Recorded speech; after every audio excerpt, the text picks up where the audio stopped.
नमस्कार, आपण पाहत आहात लोकनाय न्यूज। चंद्रपूर जिल्ह्यातील सावली तालुक्यातून एक प्रेरणादायी आणि भावनिक बातमी समोर आली आहे। आयुष्यभर विद्यार्थ्यांच्या उज्ज्वल भविष्यासाठी झटणाऱ्या, शाळांच्या प्रगतीसाठी आपले संपूर्ण आयुष्य वेचणाऱ्या सेवानिवृत्त मुख्याध्यापकांचा भव्य सत्कार सोहळा नुकताच बोथली येथील मार्कंडेय विद्यालयात पार पडला। सावली मूल तालुका माध्यमिक व उच्च माध्यमिक शाळा मुख्याध्यापक संघाच्या वतीने आयोजित या कार्यक्रमात शिक्षण क्षेत्रात उल्लेखनीय योगदान देणाऱ्या निवृत्त मुख्याध्यापकांचा सन्मान करण्यात आला।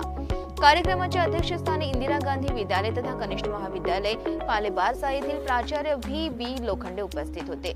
यावेळी चंद्रपूर जिल्हा मुख्याध्यापक संघाचे अध्यक्ष अरविंद राऊत, सचिव विनोद पिसे, उपाध्यक्ष जगदीश ठाकरे तसेच राजेश सावरकर यांची प्रमुख उपस्थिती होती। सत्कार मूर्ती म्हणून रमाबाई आंबेडकर विद्यालय सावलीचे प्राचार्य NM शिंदे, संत गजानन महाराज विद्यालय पेंढरी मक्ताचे प्राचार्य PS समर्थ आणि सिद्धार्थ विद्यालय लोंढोलीचे मुख्याध्यापक रामभाऊ डाहुले यांचा शॉल, श्रीफळ आणि स्मृतिचिन्ह देऊन गौरव करण्यात आला। कार्यक्रमाची सुरुवात क्रांतीज्योती सावित्रीबाई फुले यांच्या प्रतिमेच्या पूजनाने करण्यात आली।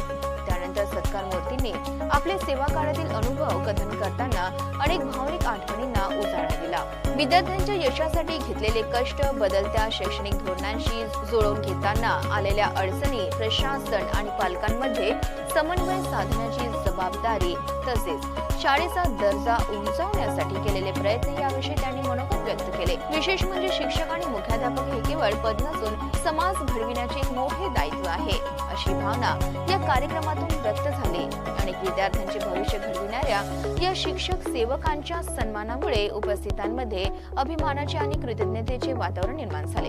याच कार्यक्रमात सावली तालुका मुख्याध्यापक संघाच्या अध्यक्षपदी किरण खोब्रागडे यांची एकमताने निवड करण्यात आली। कार्यक्रमाचे सूत्रसंचालन रवींद्र कुडकावार यांनी केले, तर आभार प्रदर्शन चंद्रशेखर पिदोरकर यांनी मानले। यावेळी सावली आणि मूल तालुक्यातील मोठ्या संख्येने मुख्याध्यापक व शिक्षक उपस्थित होते। विद्यार्थ्यांचे भविष्य